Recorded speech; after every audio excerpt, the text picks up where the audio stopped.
اور آپ کا مقام تو اتنا بڑا ہے، اللہ کے بعد پوری کائنات میں کسی کا مقام و مرتبہ ہے یا رسول اللہ وہ آپ کا مقام و مرتبہ ہے۔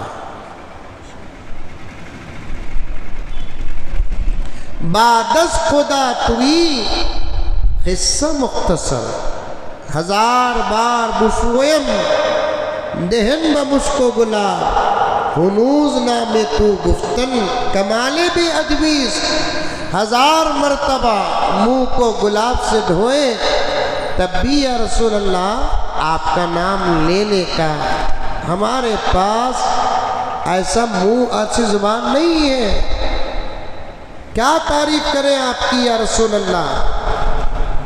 آپ کی تعریف کیا کر سکتے ہیں ہم، اور کتنی کر سکتے ہیں؟ آپ کی تعریف کرنے کے لیے کیا زندگی ہم کو ساتھ دے گی؟ آپ کی تعریف کے لیے تو ہم صرف اتنا کہہ سکتے ہیں، بعد از خدا تو ہی قصہ مختصر، اللہ کے بعد اس پوری کائنات میں اگر کسی کا مقام و مرتبہ ہے تو وہ آپ کا ہے اے اللہ کے رسول۔ یہ حقیقت ہے، حقیقت حقیقت ہے، حقیقت۔ ہم چاہتے ہیں یا رسول اللہ آپ کے سامنے سر جھکائیں۔ سننے سے پہلے آقا کا چہرہ جمالی تھا، الفاظ توجہ کے ساتھ سنیں۔ سوال سننے اور عقیدہ اور محبت سننے سے پہلے، عقیدت اور محبت سننے سے پہلے آقا کا چہرہ مبارک جمالی تھا۔ سوال محبت اور عقیدت کو سننے کے بعد آقا کا چہرہ جمالی ہو گیا، لال ہو گیا۔ سمجھانے کے لیے کہتا ہوں کہ آپ کے چہرے میں غصے کے آثار۔ صحابی ڈر گئے، خاموش بیٹھ گئے۔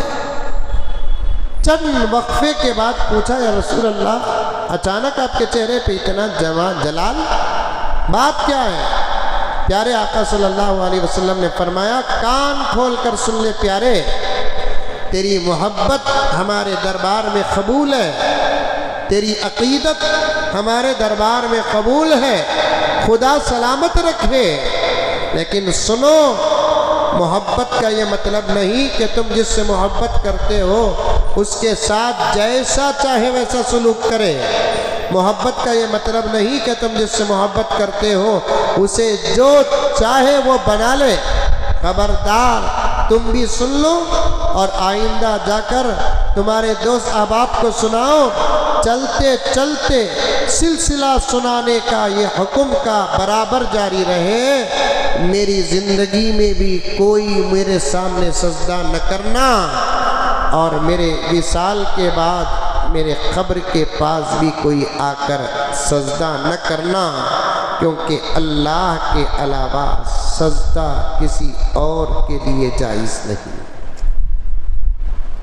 میں عام طور پر کہتا ہوں، آپ سنے بھی ہوں گے، شریعت کے جتنے اعمال ہیں ان اعمال کی کہیں نہ کہیں کسی نہ کسی طریقے سے مثال مل جاتی ہے، لیکن سجدہ ایک ایسا عمل ہے جس کی مثال بھی آپ کو نہیں ملے گی۔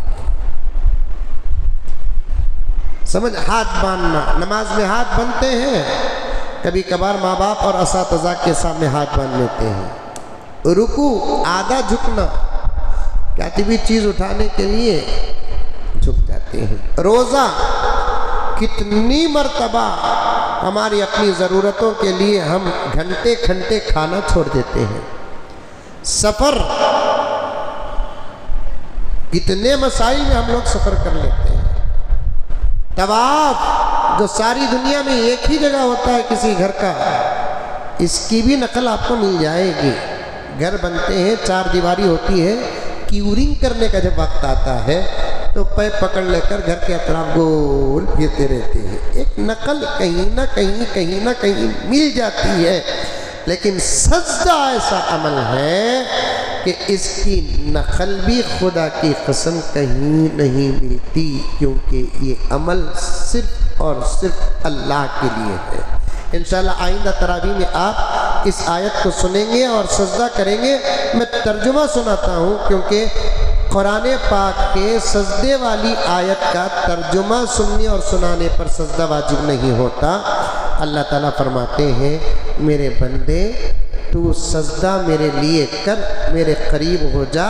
مفسرین کرام فرماتے ہیں سجدے کے ذریعے سے بندہ جتنا اللہ کے قریب ہوتا ہے کسی اور عمل کے ذریعے سے اللہ کے قریب بندہ ہوتا ہی نہیں ہے۔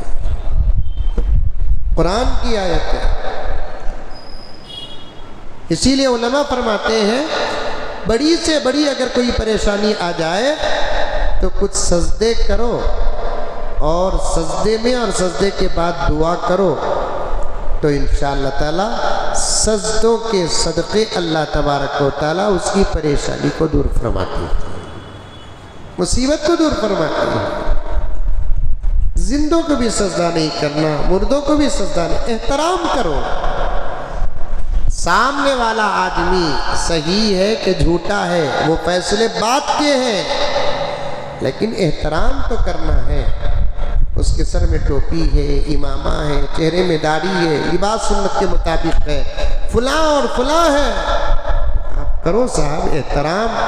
میں احترام سے روکتا نہیں، ہاتھ باندھ کر کھڑے ہو جاؤ، سر جھکا کر کھڑے ہو جاؤ، خاموش کھڑے ہو جاؤ، نگاہوں کو نیچے کر لو۔ اگر وہ تمہارے پیر ہے، شیخ ہے، مرشد ہے، ورجینل ہے، ڈپلیکیٹ ہے، کیا ہے اپنی جگہ پر، لیکن یہ تمام احترام کے جو باتیں ہیں وہ سب کرو، لیکن سجدہ مت کرو۔ نبی کو جب سجدہ نہیں کر سکتے تو ولی کو سجدہ کہاں ہوگا؟ نبی کو سجدہ نہیں کر سکتے تو شہید کو سجدہ کہاں ہوگا؟ نبی کو سجدہ نہیں کر سکتے تو استاد کو سجدہ کہاں ہوگا؟ نبی کو سجدہ نہیں کر سکتے تو پھر دوسروں کا سوال ہی پیدا نہیں ہوتا۔ سجدہ ایک ایسا عمل ہے، ایک ایسا عمل ہے۔ لوگ بات لمبی ہو جا رہی ہے، لوگ کہتے ہیں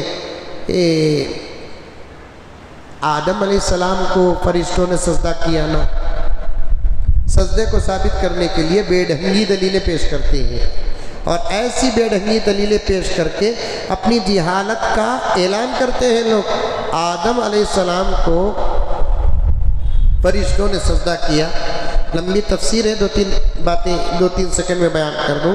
سب سے پہلی بات یہ ہے کہ آدم کو سجدہ کرنے کا حکم خود اللہ دیا ہے، اور ہم کو حکم یہ ہے کہ اللہ تعالیٰ فرماتے ہیں میرے علاوہ سجدہ نہ کرو۔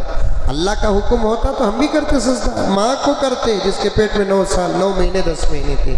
اللہ کا حکم ہوتا تو باپ کو سجدہ کرتے، استاد کو سجدہ کرتے۔ وہ وقت کا حکم تھا کہ سجدہ کرو، اب یہ وقت کا حکم ہے کہ سجدہ نہ کرو، تو ہمارا کام سجدہ کرنا نہیں کرنا نہیں ہے، ہمارا کام اللہ کی بات ماننا ہے۔ دوسری بات یہ ہے کہ آدم کو سجدہ کرنے کا حکم آدم کی اولاد کو نہیں ملا، فرشتوں کو ملا نا۔ اگر تم فرشتے ہیں تو سجدہ کرو، سمجھ میں آ رہی ہے بات؟